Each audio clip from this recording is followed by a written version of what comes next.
Congress party join करने का जो निर्णय था वो 19 में रिजाइन किया। उस वक्त एक चीज क्लियर था कि देश में जो सरकार जिस दिशा में देश को लेके जाना चाहता है वो सही दिशा नहीं है, वो गलत है। वो गलत क्या है वो क्लियर था और गलत के खिलाफ लड़ना है ये भी क्लियर था। पर ऑल्टरनेटिव क्या है वो उस जर्नी तक पहुंचने में मुझे खुद भी क्लैरिटी की जरूरत थी।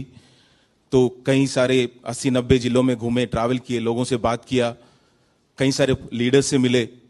तब ये क्लियर हुआ कि जिस दिशा में देश को मैं चाहता हूं कि चले वो कांग्रेस पार्टी लेके जा सकती है और कांग्रेस की आइडियोलॉजी उसमें आगे लेके जा सकते हैं। सपना क्या है?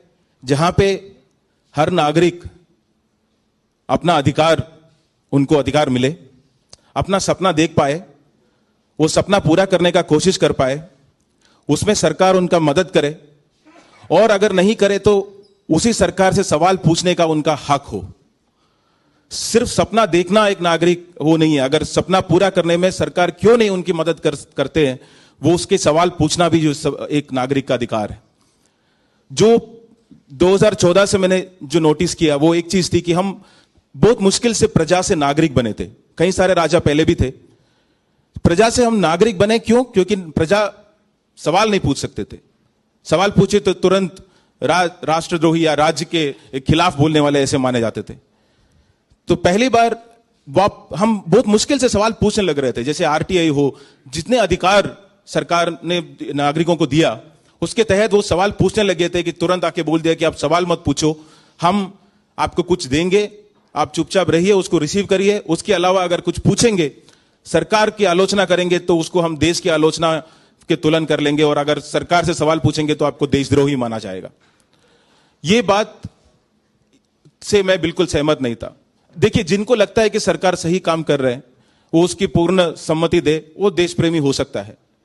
जिनको लगता है कि जो सरकार कर रहे हैं वो देश हित में नहीं है और गलत रास्ते पे लेके जा रहे, तो उसको सवाल पूछने वाले, क्योंकि वो बहुत सारे कॉस्ट पे, अपने पर्सनल कॉस्ट पे वो सवाल उठाते हैं, वो भी देश प्रेमी है। मैं एक ही तबके के लोगों को देशद्रोही मानता हूं जिनको पता है ये बात कि देश सही दिशा में नहीं जा रहे, पर अपनी फायदा के लिए या लालच या ग्रीड या सर्वाइवल के लिए यह निर्णय ले चुका है कि हां हम चुप रहेंगे क्योंकि चुप रहना ही इस वक्त बेहतर है।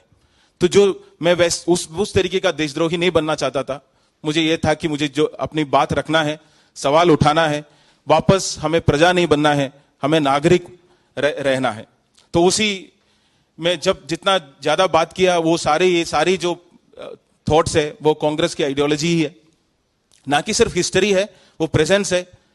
और इसीलिए जितना मैं उसके पार्टी के साथ मिलकर काम कर सकता हूं और जितना मजबूत कर सकता हूं अपनी कार्य से, वो सेवा से वो करने के लिए मैं तैयार हूं। और जहां लगता है मेरी काम आएगा वहां पे काम करने के लिए मैं तैयार हूं। बहुत दिल से, काफी वक्त लगा, पर वो इसलिए क्योंकि मुझे खुद भी एक अपनी जर्नी से थ्रू जाना था। वो सारे क्लैरिटी के साथ पूरी तहे दिल से मैं आज कांग्रेस पार्टी में ज्वाइन कर रहा हूं और कांग्रेस पार्टी और देश की जनता के लिए हमेशा काम करता रहूंगा। Thank you.